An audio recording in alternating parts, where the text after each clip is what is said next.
కోరిన కోరికను సిద్ధించేటువంటి దత్తాత్రేయ మంత్రాన్ని మీరు కనుక శ్రద్ధగా పఠిస్తే తప్పకుండా మీ కోరిక ధర్మమైతే గనక ఖచ్చితంగా నెరవేరుతుంది. దత్తాత్రేయం మహాత్మానం వరదం భక్తవత్సలం ప్రపన్నార్తి హరం వందే స్మర్తృగామి సనోవతు. ఈ మంత్రాన్ని గనక శ్రద్ధగా మీరు చదివితే కనుక దత్తాత్రేయ స్వామి యొక్క అనుగ్రహము లభిస్తుంది.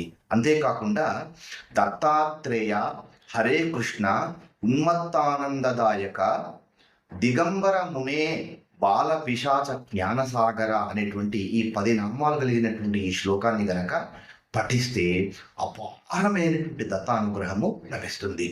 ఎలా చేయాలి అని అంటే, ఈ మంత్రాన్ని మేడి చెట్టు కింద కూర్చొని సాధన చేస్తే కనుక అది విశేషమైనటువంటి ఫలదాయకం. ఒక కోరిక చెప్పుకోండి, ఈ కోరికతో నేను ఈ మంత్రాన్ని అనుష్ఠానం చేయబోతున్నాను అని. అది మేడి చెట్టు కింద కూర్చొని చేయండి. కుదిరితే కనుక గురువారాలు చేయండి. 16 గురువారాలు ఈ మంత్రాన్ని 16 సార్లు పారాయణం చేయండి. గురువారం చొప్పున 16 గురువారాలు గనక పూర్తి చేస్తే 17వ గురువారం వరకు మీరు కోరినటువంటి కోరిక ఖచ్చితంగా నెరవేరుతుంది. దత్తాత్రేయ స్వామి యొక్క శక్తి అపారమైనటువంటిది, ఆయన అనుగ్రహం అపారమైనటువంటిది. 16 గురువారాలు కుదరకపోతే కనుక వరుసగా ఈ ఈ శ్లోకాన్ని 9 రోజుల పాటు మేడి చెట్టు కింద,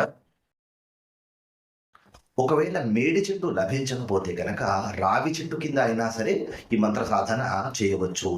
ఈ మంత్ర సాధన వలన కోరిన కోరిక ఖచ్చితంగా నెరవేరుతుంది.